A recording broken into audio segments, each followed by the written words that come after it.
Amigos del Noveno Arte, buenas noches. Ne vous inquiétez pas, je ne vais pas vous faire tout l'épisode en espagnol, d'abord parce que je ne parle pas un mot d'espagnol, et ensuite parce que maintenant que Trump est à nouveau président, je ne voudrais pas qu'on me prenne pour un Mexicain. C'est avec une joie non dissimulée que je vous retrouve pour cette nouvelle vidéo de présentation de notre prochain titre. Il s'agit du second tome d'une série que nous avions démarrée fin 2023. Et oui, le temps passe vite. C'est bien beau de lancer des nouvelles séries, mais il faut aussi en assurer la continuation. Une fois n'est pas coutume, ici, point de dragons et de magie, point de fantômes et de monstres en tout genre. L'histoire prend place sur notre bonne vieille terre, plus précisément au Mexique, à notre époque. Amateurs de piñatas, de tacos et de peintres aux sourcils épais, célébrons ensemble El Día de los Muertos. Aujourd'hui, on va parler de Pluma, tome 2, Santa Pluma.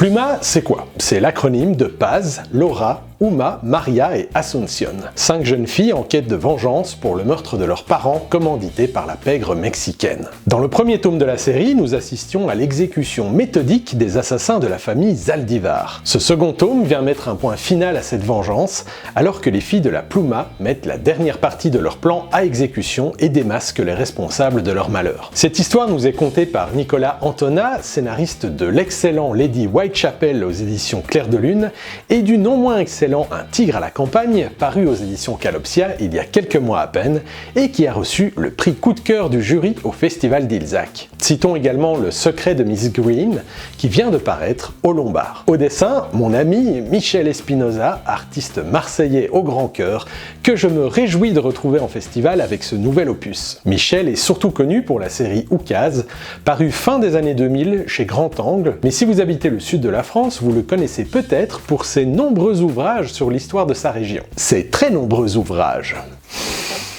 Cette histoire qui a fait la Corse, le foot corse raconté aux enfants, l'histoire de la Corse racontée aux enfants, l'histoire de Corte racontée aux enfants, l'histoire de Filitosa racontée aux enfants, l'histoire de la France racontée aux enfants, l'histoire de la Provence, des Alpes à la Côte d'Azur, l'histoire de Sartène racontée aux enfants, l'histoire du Jura racontée aux enfants et, cerise sur le gâteau, l'histoire du SC Bastia racontée aux enfants. Si vous possédez le premier volume, je vous invite à jeter un œil à la campagne de financement participatif sur Ulule, et pour ceux qui découvrent la série, le premier tome est disponible en option. Le lien est dans la description. Quant à moi, je vous dis à bientôt pour la présentation de notre prochain titre. Adios!